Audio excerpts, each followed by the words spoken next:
World of concrete India 2023 Bharat के निर्माण उद्योग के लिए बना रहा है स्थायी भविष्य।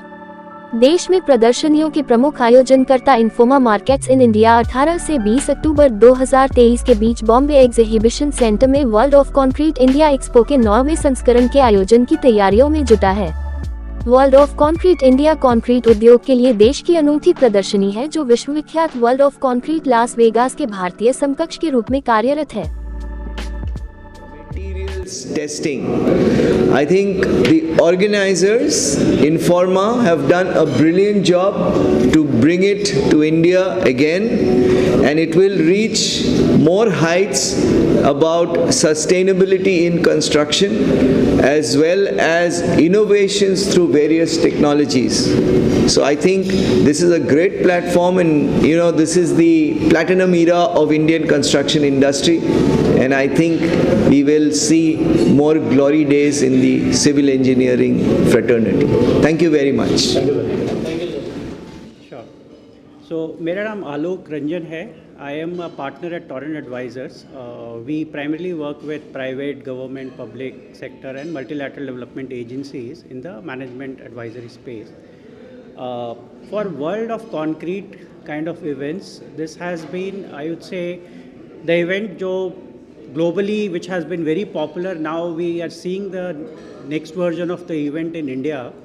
I see this event as a game changer in the Indian construction industry, especially at a time when artificial intelligence as a technology is there. We, as a firm, we would be publishing a white paper on AI in the construction industry, and in this white paper, we would talk about a lot of aspects where exactly artificial intelligence as a technology can help and enable construction industry as a whole, and how exactly it is going to impact jobs or not, and how exactly it is going to augment human capabilities so that more and more opportunities will be created within the industry across different project life cycles.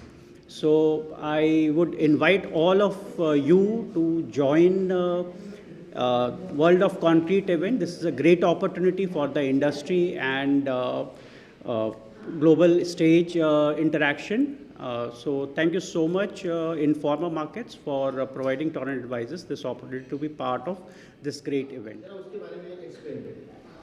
Yeah, can I tell in English if you don't mind? Yeah. So I briefed you about the requirement of the sustainability basically. Luckily for us, what has happened is the measures of the sustainability is also an economical measures. In the sense, even for the roads for that matter, if you are constructing the road, अभी क्या है, we will be using the cement. Say for example, cement concrete road जो है, cement road concrete road maintenance free है. And also it is it doesn't have durability issues. It will be lasting for a long time. अभी ये cement concrete road आप जो use करते हैं, वो कंक्रीट में इंडस्ट्रियल वेस्ट जो है, से for example the flash slag, ये जो है इंडस्ट्रियल वेस्ट है, and that waste can be used and the cement can be replaced. By doing that, what happens is it's easy for us to economize the roads, ये जो है. And also by switching over to the concrete road rather than the flexible bitumen road, what we are talking about, what happens is that वो जो बहुत गड्ढे होते हैं, उसका मेंटेनेंस रिक्वायरमेंट है, वो कम होते जाते हैं. So the measure of sustainability, हम जो sustainability का बात करते हैं, वो climate emergency हो रहा है. Measure of sustainability, luckily for us, is also the measure of economy, that it's possible for us to get the economic result from that. So, and also there are a lot of techniques nowadays used. Hindi या English? Okay. बहुत शुक्रिया आप सबका, आप यहाँ आए और मुझे बहुत अच्छा लग रहा है कि कंस्ट्रक्शन जैसे क्षेत्र के लिए आप में इंटरेस्ट है, आप रुचि रखते हैं, बहुत अच्छी चीज़ कर रहे हो. मैं मोटर्स के बारे में बात करूँगा, जैसे वॉल पुट्टी हुआ, प्लास्टर्स हुआ या टाइल एडेसिव्स हुआ, ये सारी चीज़ें हैं, ये कंक्रीट में नहीं आती लेकिन कंक्रीट के साथ ही आती है. मैं आपसे ये सवाल करूँगा कि आपके घर में जब कोई चीज़, कोई पेंट हो रहा है, कोई टाइल्स आप चेंज कर रहे हो, तो क्या आप देख रहे हो कि मीडिया में लेटेस्ट क्या आप गूगल कर रहे हो? आप हज़ार चीज़ के लिए गूगल करते हो, लेकिन क्या आप ये टेक्नोलॉजी गूगल कर रहे हो? आप नहीं गूगल करते, इसलिए आपको नहीं मालूम होता कि लेटेस्ट क्या हो रहा है। जैसे प्लास्टर, क्या आपको पता है रेडीमेड प्लास्टर आता है, वो मेसन या मिस्त्री आपके घर में आएगा, सैंड सीमेंट को मिलाएगा। अब वो कितना स्किल्ड है हमें मालूम नहीं। अगर वो सीमेंट को कम मिलाएगा तो आपका प्लास्टर उखड़ आएगा, क्योंकि उसमें वो एडेजन होगा नहीं। अगर वो सीमेंट को ज़्यादा मिलाएगा तो आपके दीवारों में पेंटिंग करने के बाद क्रैक आएंगे, और वो क्रैक रिपेयर करने के लिए आपको फिर खर्चा करना पड़ेगा। तो क्यों नहीं आप बाज़ार से रेडीमेड प्लास्टर ले रहे हो, जो फैक्ट्री में बना है, जो परफेक्ट है, और आपके मिस्त्री को सिर्फ पानी डालना है और उसको यूज़ करना है, यानी कोई गलती नहीं हो सकती। नंबर 1। नंबर 2, क्या आपको पता है कि वॉल पुट्टी जो है वो सस्ती आ सकती है, ग्रे में कलर में आ सकती है, और उसमें आपके पैसे बच सकते हैं। अब आप मुझे पूछेंगे वॉल पुट्टी वाइट क्यों है? तो वॉल पुट्टी, बहुत लोग बोलते हैं कि वॉल पुट्टी वाइट इसलिए है कि पेंट अच्छा लगना चाहिए। बिल्कुल नहीं। पुट्टी का एक ही काम है, प्लास्टरिंग करने के बाद वॉल को 0-0 करना। अब वो कौन से कलर की है उसका इंपॉर्टेंट नहीं है, क्योंकि पेंट का जो बेस है वो पुट्टी नहीं है, प्राइमर है, और प्राइमर वाइट ही है। तो आपका पेंट बहुत बेहतरीन दिखेगा। अगर प्लास्टरिंग के बाद आप ग्रे पुट्टी लगाते हो, वो स्मूथ होती है दीवार, उसके बाद प्राइमर लगाते हो और पेंट लगाते हो। तो ऐसी काफ़ी चीज़ें हैं जिससे आप पैसे बचा सकते हो और बेहतरीन क्वालिटी ऑफ कंस्ट्रक्शन पा सकते हो। हमारे 2 दुश्मन हैं, रिपेयर और रीवर्क। रीवर्क मतलब हम करने के बाद हमें पता चलता है कि अरे हमने गलत किया, सबको उखाड़ो, फिर से करो, ये हमारा दुश्मन है। और रिपेयर मतलब क्या? अच्छा बनाया, बिल्डिंग हो गया, सब रेडी हो गया, 1 साल में वापस रिपेयर के लिए आ जाता है। क्यों? हर रिपेयर और हर रीवर्क में हम सीमेंट वेस्ट कर रहे हैं, हम रेती वेस्ट कर रहे हैं, और सबसे इंपॉर्टेंट हम पानी वेस्ट कर रहे हैं। बॉस, कंक्रीट और हम में, या सीमेंट और हम में एक सिमिलर फंक्शन है, हम दोनों को खारा पानी नहीं चलता। आपको खारा पानी चलता है? नहीं चलता। हमको फ्रेश पानी चलता है। सीमेंट को भी फ्रेश पानी ही चाहिए। तो फ्रेश पानी दुनिया में कम है, हमें पीने के लिए चाहिए, तो वो सीमेंट यूज़ कर रहा है। और अगर सीमेंट को आप पानी दे रहे हो और उसमें रिपेयर और रिवर्क कर रहे हो, घड़ी घड़ी काम कर रहे हो, तो आप कितना बड़ा गुनाह कर रहे हो, ये आप सोचो। आज जो हम यहाँ पे मिले हैं वो वर्ल्ड ऑफ कंक्रीट जो इवेंट हमारी जो हो रही है उसके बारे में इंफॉर्मेशन देने के लिए मिले हैं। एंड ये हमारा शो जो हो रहा है वो 9th addition of the show है, और ये मुंबई में नेस्को में होने वाला है इस साल। और 200 कंपनीज आ रही है, जो लास्ट ईयर अराउंड 160 कंपनीज से। We have got even bigger response, lot more companies are coming in. And in terms of industry से अराउंड 10,000 से ज़्यादा इंडस्ट्री प्रोफेशनल्स एक्सपेक्टेड है। Last year we had about 6,000-6,500 लोग आए थे। 6,500 से नियरली जो इंटरेस्ट दिख रहा है हमको, 10,000 से ज़्यादा इंडस्ट्री प्रोफेशनल्स आएंगे। तो ये क्या सिग्निफाई करता है कि जैसे ही इंडस्ट्री मूव हो रहा है जो राइट डायरेक्शन में, आज इंडिया का जो इकोनॉमी है specially which is going to be 5 trillion economy, उसमें से 1.4 trillion is going to come from this construction industry which is going to be nearly 1/3 of our overall economy. So इतना जो growth construction industry में हो रहा है, ये हमारी इवेंट में सिग्निफाई हो रहा है। हमको सारी जगह से सपोर्ट आ रहा है। इस बार गवर्नमेंट के अलग अलग स्टेक होल्डर से, BMC से यहाँ पे आ रहा है, गवर्नमेंट ऑफ महाराष्ट्र से आ रहा है, हमको अलग अलग बिल्डर्स एसोसिएशन ऑफ इंडिया से आ रहा है। सो दिस इज शोइंग और इकोनॉमिक थ्राइविंग इन कंस्ट्रक्शन बहुत जगह पे हो रहा है। कंक्रीट का जो यूज़ है वो बढ़ रहा है इससे, और कंक्रीट की कॉस्ट भी कम हो रही है। उसकी नई नई टेक्नोलॉजी जो डिस्प्ले पे है वो आप जो यूज़ कर सकते हो अलग अलग इंडस्ट्रीज़ में जहाँ पे कंस्ट्रक्शन हो रहा है, वो सारी हमारे शो में मिलेगी। So I think this is something we are happy कि ये शो एक इंडिया को एक अलग हम एक छोटे रोल में प्ले करें कैटलिस्ट की तरह, जिससे इंडियन कंस्ट्रक्शन इंडस्ट्री को बहुत ज़्यादा बेनिफिट होगा वो द नियर फ्यूचर।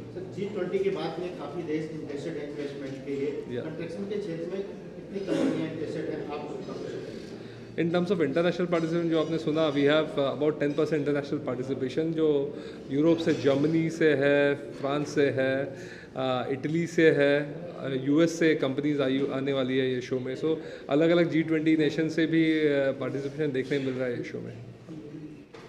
सुझाव है आपके तरफ ओपिनियन? मैं टेक्नोलॉजी के बारे में मैं बताना चाहता हूँ। जैसे गड्ढे भरने में काफ़ी सारी टेक्नोलॉजी मार्केट में है। प्रीवियसली हम लोग कोल्ड मिक्स से भरते थे। अभी भी है, अभी भी all over India cold mix से भरा जाता है। एक तो टेक्नोलॉजी कोल्ड मिक्स, दूसरा जो टेक्नोलॉजी है मास्टिक, तीसरा टेक्नोलॉजी है रैपिड हार्डनिंग कंक्रीट, चौथा टेक्नोलॉजी है जियो पॉलीमर कंक्रीट। ये अलग अलग टेक्निक्स है जिसे हम गड्ढे भर जाते हैं, where we can fill the portals with all these different technologies wherever the portals occur on roads. For example, nowadays we had used rapid hardening concrete. Rapid hardening concrete technology जैसे हम गड्ढे भरते हैं वो एक बार गड्ढे भरने के बाद 6 घंटे में हम लोग traffic we can open for traffic after 6 hours. Geopolymer concrete is used where portals occurs on concrete roads. जब भी हम जियो पॉलीमर कंक्रीट से गड्ढे भरते हैं we can open that within 1 hour. So अलग अलग टेक्निक है, अलग अलग टेक्निक अलग अलग जगह पे यूज़ किया जाता है। सिविल इंजीनियर को खाली देखना है कि कौन सी टेक्नोलॉजी कहाँ यूज़ कर सकते हैं। अभी काफ़ी मॉडर्न टेक्नोलॉजीज़ मार्केट में है और ये टेक्नोलॉजी यूज़ करके अगर आप गड्ढे भरते हैं तो वो दोबारा गड्ढा नहीं होता है। या फिर जब आप सड़क बनाते हैं तो हम लोग ऐसी सड़क बनाना चाहिए कि एक बार सड़क बनाने के बाद उसके ऊपर गड्ढे नहीं आना चाहिए। जैसे मैं बता रहा था अल्ट्रा थिन वाइट टॉपिंग, अगर आप अल्ट्रा थिन वाइट टॉपिंग से सड़क बनाते हो तो एक बार अल्ट्रा थिन वाइट टॉपिंग से अगर आप सड़क बनाते हो तो उसके ऊपर एक भी गड्ढा नहीं आता है। अगर आप सड़क कंक्रीट रोड से बनाते हैं तो कंक्रीट रोड पर भी गड्ढे नहीं आते हैं। ये एक्सपीरियंस बताता है। तो दोनों में कास्ट का डिफरेंस कितना है जो आप बता रहे हैं दोनों तक? नहीं, आप कंक्रीट रोड जब हम नया रोड बनाते हैं वो हम लोग कंक्रीट रोड यूज़ करते हैं। जब हमें रिपेयर करना होता है, रिहेबिलिटेशन करना होता है, तब हम लोग अल्ट्रा थिन वाइट टॉपिंग। देखिए, आज की प्रेस कॉन्फ्रेंस मेरा जो अपना मानना है, जो मेरी एक यार्ड स्टिक है, उसके हिसाब से बहुत सफल रही। और सबसे बड़ी सफल इसलिए रही कि बहुत हेल्दी इंटरेक्शन हुआ है, क्योंकि जो हमारे स्पीकर्स आए वो बहुत अपने अपने इंडस्ट्री के लीडर्स हैं। और सबसे बड़ी बात ये आई कि मीडिया बहुत अच्छे नंबर्स के अंदर टर्न आउट हुआ है और मीडिया ने बहुत अच्छे प्रश्न किए हैं और बहुत अच्छी पेशेंस दिखाई है, क्योंकि ये सेक्टर को अगर हमने आगे लेके जाना है तो उसमें मीडिया का एक बहुत अहम रोल है, बहुत इम्पॉर्टेंट रोल है कि आप लोगों के पास जो एक लिखने की ताकत है वो किसी और के पास नहीं है। और ये सेक्टर तो मेरे ख्याल से सिर्फ भारत का ही नहीं, हर कंट्री के अंदर इकोनॉमिक, जैसे हम बोलते हैं ना कि इसका इंजन ऑफ ग्रोथ वो है, लाइफलाइन है हर इकॉनमी की। और हमारा इवेंट जो 18 से 20 अक्टूबर में आने वाला है और उसके लिए ये प्रेस कॉन्फ्रेंस होना बहुत ज़रूरी है, क्योंकि मुंबई में इवेंट है और मुंबई का मीडिया जब आएगा तो वो सेक्टर के बारे में भी आगे बात करेगा। और जो आपने अभी डिस्कशन में सुना होगा कि मेन फोकस जो हमारा इस इवेंट का इस साल का हमने पोजीशनिंग की है, हर इवेंट की एक पोजीशनिंग होती है, उसको हमने बिल्कुल एक नया दिशा दी है और वो है टेक्नोलॉजी। टेक्नोलॉजी पे हमने बहुत फोकस रखना है इस बार, क्योंकि एक टेक्नोलॉजी है जो भारत को और देशों के मुकाबले आगे लेके जा सकता है और कम समय के अंदर। और सबसे बड़ा, क्योंकि ये सेक्टर ऐसा है कि बहुत ट्रेडिशनल तरीके से कंस्ट्रक्शन एक्टिविटीज़ होती हैं, बहुत ट्रेडिशनल तरीके से मटेरियल्स का यूज़ होता है, लेकिन जो नई टेक्नोलॉजीज़ हैं वो कम समय के अंदर बेहतर क्वालिटी के प्रोडक्ट्स ला के देंगी। अब जैसे प्रीकास्ट है, प्रीकास्ट अब जितने भी मेट्रोज के बन रहे हैं या टनल्स बनती हैं उसमें सब प्रीकास्ट टेक्नोलॉजी यूज़ होती है। हम लोग रोबोटिक्स की बात कर रहे हैं कि कैसे रोबोटिक्स या ऑटोमेशन हमारे साइट्स में काम आ सकता है, ड्रोन टेक्नोलॉजी किस तरह से हमारे काम आ सकती है। और कल हमारी अहमदाबाद में प्रेस कॉन्फ्रेंस थी, उसमें हमें एक आइडिया और मिला कि ऐसे भी टेस्टिंग इक्विपमेंट्स हैं जो जैसे हमारे बॉडी का स्कैन होता है वो कंक्रीट के स्ट्रक्चर्स का स्कैन करती हैं मशीन्स, कि उसमें ये बता दें कि इसमें क्या कमी है और क्या इसके अंदर उसमें करेक्शन किया जाए। तो मतलब ऐसी ऐसी टेक्नोलॉजीज़ हैं। और ये जैसे अभी हम बात कर रहे थे कि पहले वेस्ट में टेक्नोलॉजी आती है फिर भारत में आती है, आने वाला समय ऐसा रहेगा कि भारत में टेक्नोलॉजी डेवलप होंगी और वेस्टर्न वर्ल्ड जो है वो भारत की टेक्नोलॉजी से इंस्पायर होगा। सो बहुत अच्छा हेल्दी कन्वर्सेशन रहा और हमें बहुत अच्छा लगा कि आप सबके साथ हमारा बहुत एक कन्वर्सेशन ऐसा हुआ कि आप सबने उसको सराहा और अच्छे नंबर्स के अंदर आप लोग आए हैं। तो मेरी बस आपसे यही रिक्वेस्ट है कि सेक्टर के बारे में, इवेंट के बारे में अच्छा लिखें, मोर सो अबाउट सेक्टर, क्योंकि जैसे सेक्टर बढ़ेगा तो इवेंट का बढ़ना तो जायज़ है, तो लाजिम है। Thank you so very much.